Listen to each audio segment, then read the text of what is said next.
اس کی شادی سے 2 دن پہلے میں وطن چھوڑ کر دبئی چلا گیا اور پھر 5 سال بعد واپسی پر میں بابا فرید الدین کے دربار پر حاضری کے لیے گیا۔ میں وہاں بیٹھ کر دعا کر رہا تھا کہ اچانک مجھے اس کی یاد آنے لگی۔ اتنے سالوں بعد مجھے اس کی یاد آئی۔ اس کی یاد نے میری طبیعت خراب کر دی، میرا دم گھٹنے لگا۔ میں دربار کے ایک کونے میں جا کر بیٹھ گیا۔ میں یہ سوچ ہی رہا تھا کہ آج اتنے سالوں بعد یوں اچانک اس کی یاد اس قدر کیوں آ رہی ہے کہ اتنے میں میری آنکھ لگ گئی۔ پھر جب میری آنکھ کھلی تو وہ بالکل میرے سامنے کھڑی تھی۔ میرے لیے یہ کسی معجزے سے کم نہیں تھا، کیونکہ میں تو کبھی سوچ بھی نہیں سکتا تھا کہ ہماری زندگی میں کبھی دوبارہ ملاقات بھی ہوگی، اور مسکراتے ہوئے بس میری طرف ہی دیکھے جا رہی تھی۔ اس سے پہلے کہ میں اس سے کوئی بات کرتا، اسے کسی نے آواز دی اور وہ وہاں سے چلی گئی۔ میں اس کے پیچھے جانا چاہتا تھا، لیکن مجھ میں اتنی ہمت نہیں تھی کہ میں اپنی جگہ سے ہل بھی سکوں۔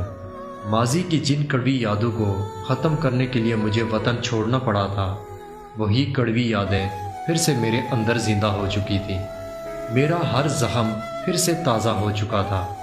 میری حالت مزید خراب ہونے لگی اور میں بے ہوش ہو گیا، اور پھر جب مجھے ہوش آیا تو میں پھر سے وہی لیٹا ہوا تھا۔ دربار سے گھر آ کر میں ایک عجیب سی کشمکش کا شکار ہو چکا تھا کہ دربار پر ملاقات محض ایک اتفاق تھا یا پھر خدا کی مرضی۔ اس بات سے نکلنے کے لیے اس کو دیا ہوا وعدہ مجھے توڑنا پڑا، اور مجھے اس کے گاؤں اس کے ماں باپ سے ملنے جانا پڑا۔ وہاں جا کر مجھے یقین ہوا کہ ہمارا ملنا محض اتفاق نہیں تھا، بلکہ اس میں خدا کی مرضی تھی۔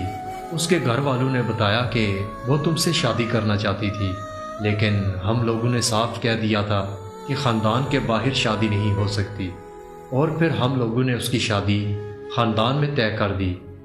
اس نے بہت زیادہ شور مچایا تھا، مگر ہم نے اس کی ایک نہ سنی۔ کاش تب ہم اس کی بات سن لیتے، آج وہ ہمارے میں زندہ ہوتی۔ اس کے گھر والوں کی یہ بات سننے کی دیر ہی تھی کہ میرے رونگٹے کھڑے ہو گئے۔ انہوں نے بتایا کہ وہ اپنی شادی والے دن زہر کھا کر مر گئی تھی۔ دربار پر وہ میرا خواب تھا یا پھر خدا کا معجزہ، لیکن میں سچ جان چکا تھا۔ جسے میں بے وفا سمجھ رہا تھا، اسی نے تو محبت میں اپنی جان دے دی۔